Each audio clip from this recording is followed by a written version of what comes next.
Assalamualaikum warahmatullahi wabarakatuh. Kami dari kelompok 7 ingin mempresentasikan hasil diskusi kami mengenai startup di bidang F&B. Kami bergerak khususnya di bidang event catering dengan nama Dapur Mantra dan slogan tradisi rasa sentuhan khas Nusantara. Untuk slide selanjutnya yaitu ada nama-nama anggota kelompok kami, yaitu Muhammad Fahdan Elfayat dengan saya sendiri, ada Rehuela Meira Valencia, ada Divaraya Fadilah, Najah Khoirunisa, dan Muhammad Lutfi Fakihudin. Untuk slide selanjutnya akan dijelaskan oleh rekan saya. Dapur Mantra atau disingkat dengan Dapur Makanan Tradisional merupakan startup yang bergerak di bidang F&B yang dikhususkan pada event-event besar seperti pernikahan, festival, dan konser, atau bahkan acara keluarga dan lain sebagainya. Dapur Mantra sebagai penyedia catering makanan UMKM Indonesia pada event tersebut yang akan menghidangkan dengan cara yang spesial. Dapur Mantra akan menyediakan stand makanan UMKM dengan cara langsung membawa alat dagang sesuai dengan UMKM yang akan dipilih oleh klien. Seperti misalnya, menyajikan bakso dengan gerobaknya, kerak telur dengan gerobak pundaknya, dan lain sebagainya. Stand makanan catering ini berasal dari para pedagang-pedagang UMKM, sehingga rasa dari makanan yang kami sediakan juga terjamin otentik dan enak. Selanjutnya yaitu add value yang membedakan perusahaan kami dengan perusahaan yang lain, yaitu dapat membantu dan ikut mensejahterakan UMKM yang ada di Indonesia. Selanjutnya dapat mengenalkan makanan tradisional Nusantara kepada masyarakat dengan menyajikan konsep yang lebih terbaru. Selanjutnya merupakan penjelasan dari manpower planning perusahaan yang kami rencanakan, yaitu Dapur Mantra. Kami sendiri dari teknik manpower planning kami memilih untuk menggunakan teknik benchmarking. Mengapa? Karena dengan teknik benchmarking ini sendiri kami harus melakukan riset yang mendalam ke internal perusahaan maupun ke eksternal perusahaan yang sudah berhasil di bidang kami. Maka dalam pertimbangan kami sebagai pemilik perusahaan yang baru, kami membutuhkan banyak resources untuk mempelajari baik dari internal maupun eksternal perusahaan yang bisa kami contoh sebagai acuan dan pembelajaran untuk melakukan atau membangun perusahaan yang ingin kami bangun ini.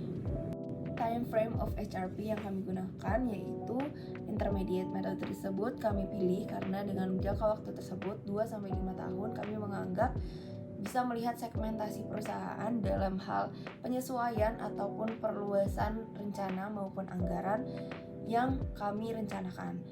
Dengan waktu 2-5 tahun tersebut kami menganggap kami bisa melihat flow perusahaan kami dari waktu yang terdekat yaitu 2 tahun sampai 5 tahun yang kami anggap merupakan waktu yang cukup sebagai pemilik perusahaan baru untuk melakukan trial and error untuk melihat bagaimana jalannya perusahaan kami. Baik, selanjutnya untuk analis jabatan dalam 3 posisi yang akan kita ambil. Yang pertama ada sales dan marketing. Sales dan marketing ini job desk-nya harus dapat menganalisis target pasar dan tren, lalu menganalisis kompetitor, membuat strategi penjualan produk, mencari target, melakukan perencanaan promosi, menawarkan produk, dan merekap data penjualan. Kemudian untuk job specification-nya yaitu memiliki kemampuan untuk mengoperasikan komputer dengan baik, memiliki pengetahuan dasar terkait strategi marketing, memiliki skill pelayanan konsumen yang baik dan terampil dalam melakukan promosi, minimal lulusan SMA dan sederajat.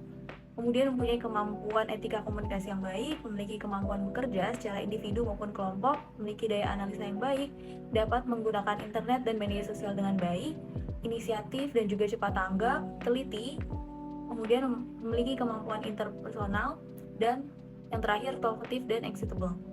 Untuk posisi kedua yaitu ada accounting, memiliki job desk, dapat membuat pembukuan keuangan perusahaan, melakukan posting jurnal operasional, membuat laporan keuangan, menginput data jurnal akuntansi ke dalam sistem yang dimiliki oleh perusahaan kami.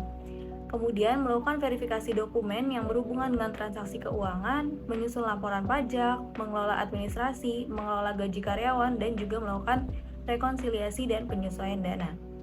Adapun job specification dari accounting adalah pendidikan minimal D3 akuntansi, memiliki ketelitian dan kemampuan dalam berhitung yang baik, memahami dasar-dasar akuntansi, pembuatan laporan dan juga keuangan, memiliki passion di bidang finance dan accounting, mampu menggunakan Microsoft Excel dengan baik, dan yang terakhir memiliki kemampuan berkomunikasi dengan baik. Lalu selanjutnya ada posisi operasional produksi, memiliki job desk, yaitu melakukan koordinasi dengan tim produksi untuk memastikan kelancaran proses produksi.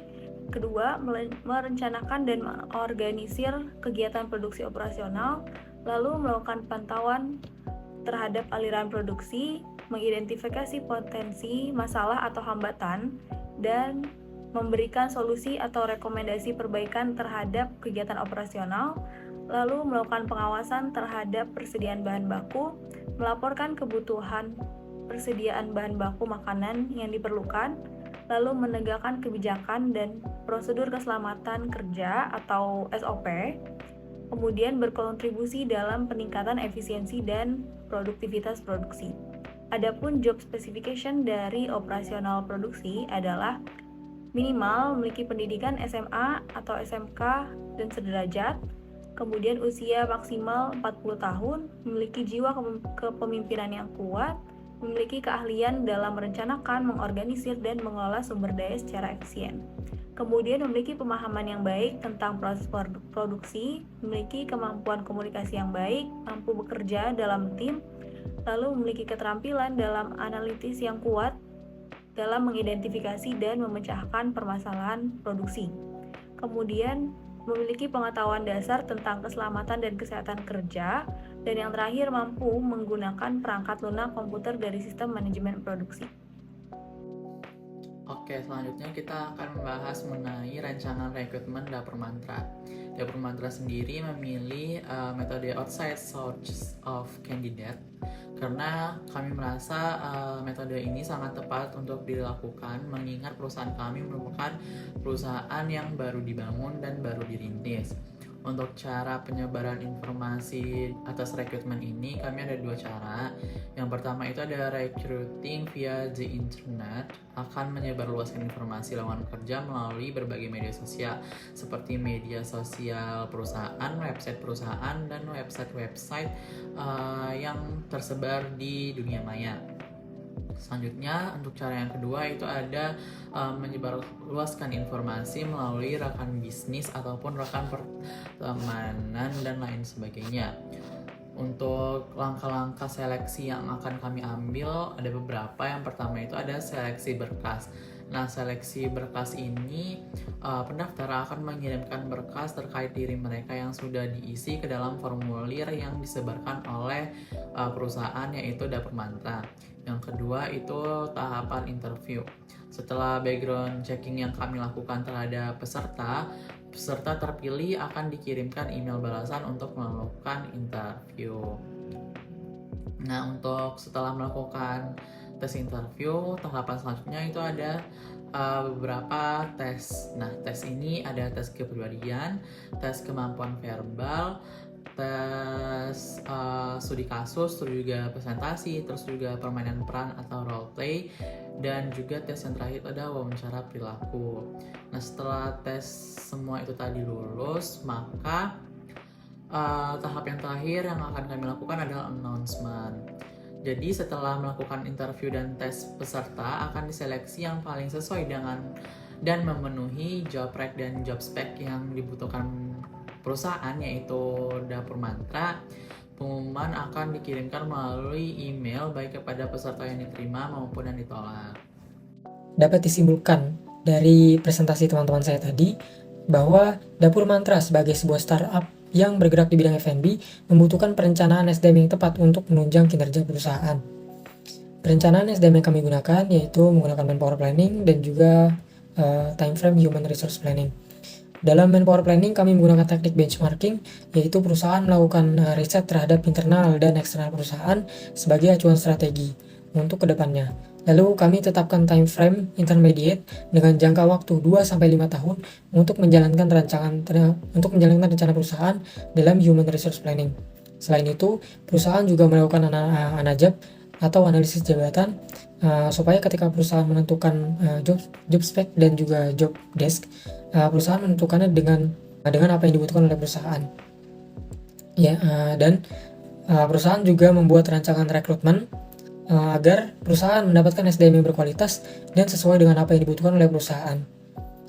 Baik, mungkin sekian pemaparan rancangan startup dari kelompok 7. Kurang lebihnya mohon maaf dan terima kasih untuk waktu dan perhatiannya. Wassalamualaikum warahmatullahi wabarakatuh.